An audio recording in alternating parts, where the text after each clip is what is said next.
안녕하세요. 장발총각입니다. 중년의 데이트 어떻게 시작을 해야 하나? 나이 들어가는 것이 가져올 수 있는 그 단점 중에 하나는 혼자 될 가능성이 점점 높아진다는 것입니다.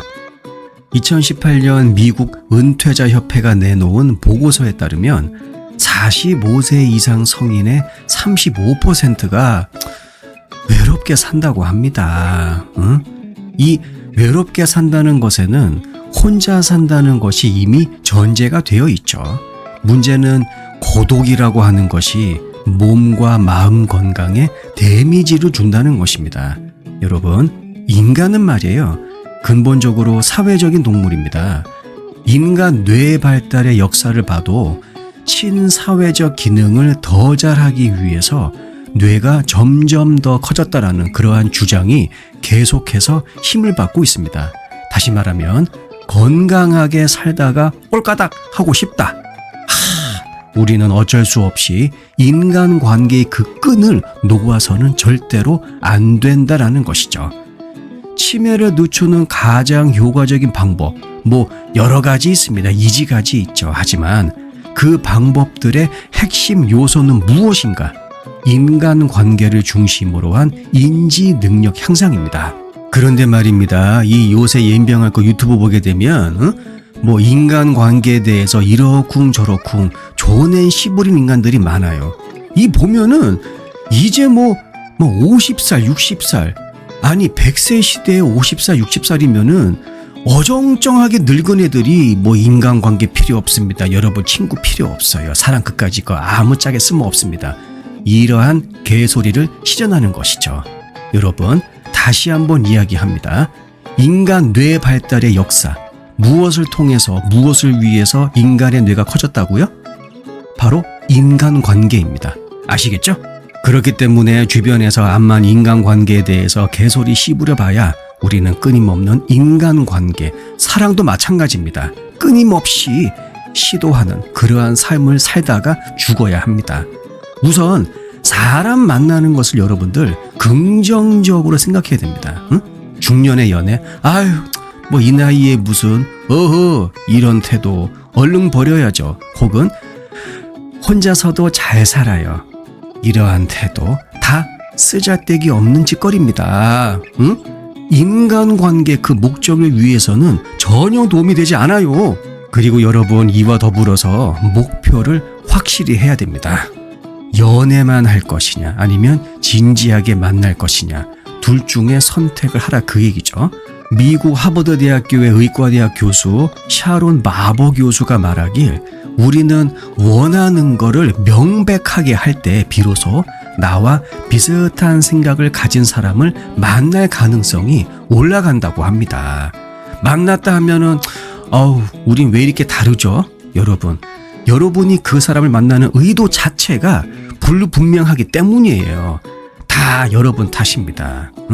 여러 영상에서 늘 하는 말이 있죠. 제가 하는 말입니다. 여러분들, 남녀 관계는 무엇이 있어야 된다?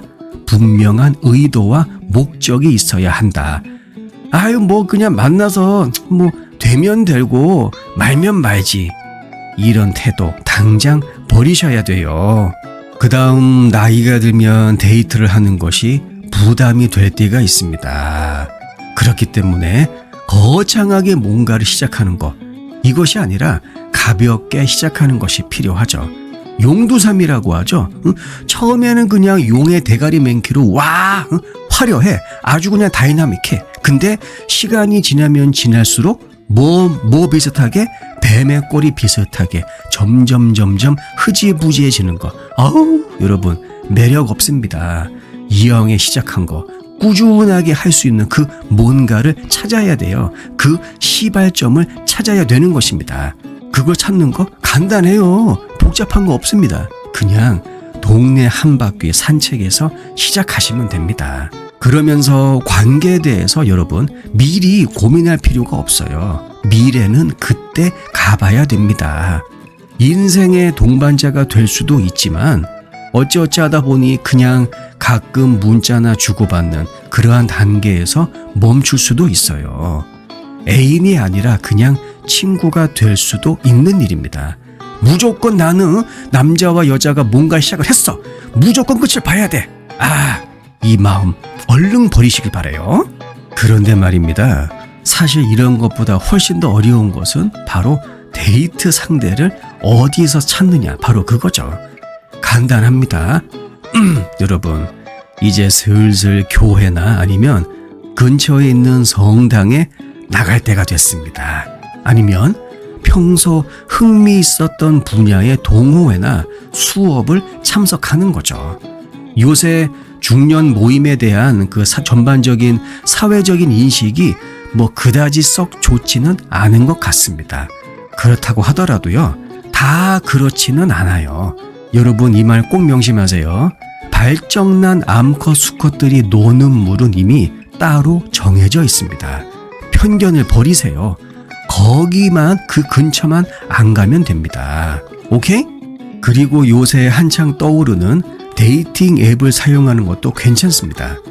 2020년 미국의 퓨 리서치 센터가 미국인을 대상으로 한 설문조사에 따르면 50세에서 60세 성인 가운데 19%가 온라인 데이팅 웹사이트를 방문한 경험이 있다고 이야기했습니다.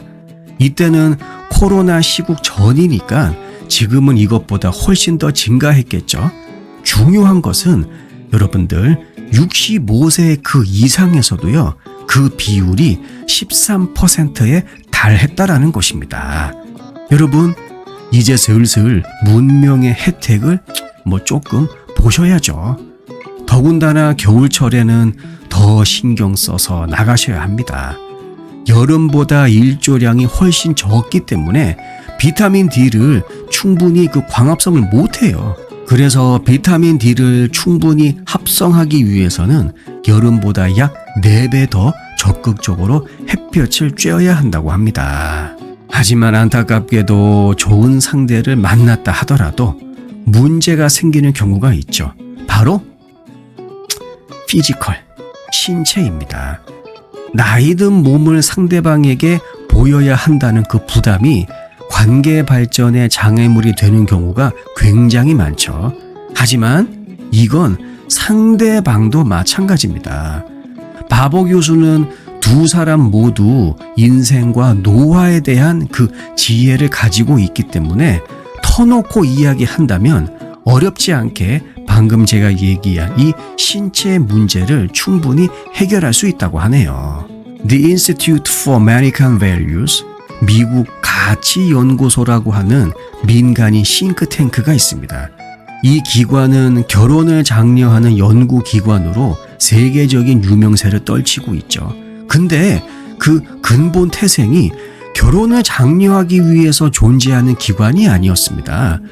여러 가지 연구를 진행하고 또 그것을 분석을 하다 보니까 혼자 사는 것보다 둘이 사는 게 훨씬 더 낫다라는 결론을 내게 된 거죠. 결혼을 하라는 말이 아닙니다. 이왕 사는 거 남은 날이 며칠이 되었던 몇 달이 되었던 간에 하나보다는 둘이 낫다라는 것이죠. 여러분, 지금도 늦지 않았습니다. 얼른 스마트폰에 데이팅 어플리케이션부터 깔기 바랍니다. 아시겠죠? 영상 내용이 도움이 되셨다면 구독과 좋아요, 댓글 그리고 알람 설정 꼭 해주시길 바랍니다. 다음 영상에서 뵙겠습니다.